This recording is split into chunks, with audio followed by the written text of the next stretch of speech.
Now, UN Secretary-General Antonio Guterres has used his most powerful diplomatic tool, known as Article 99, to try and stop Israel's killing of Palestinians in Gaza. He's directing the Security Council to discuss the, quote, humanitarian catastrophe and is calling for an urgent ceasefire.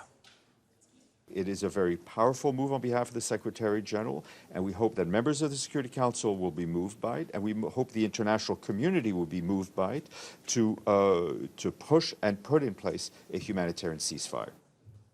In response, Israel accused the UN chief of bias against Israel, saying a ceasefire would only embolden Hamas.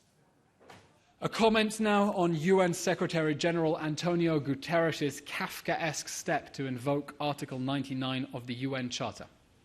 The Hamas October 7th massacre was a threat to international peace and security. Calls for a permanent ceasefire that would leave our hostages in Gaza and the Hamas terror regime in power are also a threat to international peace and security. Israel's efforts to dismantle the Hamas terror organization in response to the October 7th massacre are designed to uphold and restore international peace and security.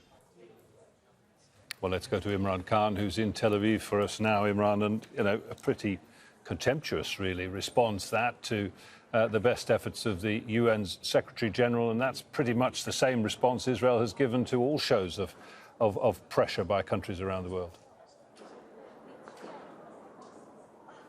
That's absolutely right. It's always been the same playbook. Condemn the United Nations, accuse them of bias, anti-Israeli bias, on occasion accuse them of being anti-Semitic. It's been followed up, actually, by comments from the Foreign Minister, Eli Cohen, who says Guterres' actions constitute support of the Hamas terrorist organization. He goes on to say anyone who supports world peace must support the liberation of Gaza from Hamas. The Israeli ambassador to the UN, Gilad Erdan, also said the UN needs a Secretary-General who supports the war on terror and not a Secretary-General who acts according to the script written by Hamas. Now, that's the reaction from here.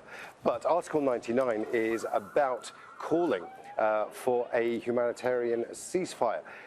Israel couldn't even agree on getting in fuel into the Strip, humanitarian aid into the Strip. There was a fraught Security Council cabinet meeting last night where there was intense disagreement. Eventually they did agree, but not the amount of fuel that the US wants to get in, and nowhere near the amount of fuel the Palestinians need in Gaza. Israel is very bluntly not in the mood for any kind of compromise right now, and we keep hearing that.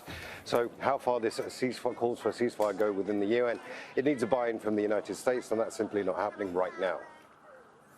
Imran Khan with the latest from Tel Aviv. Thanks, Imran.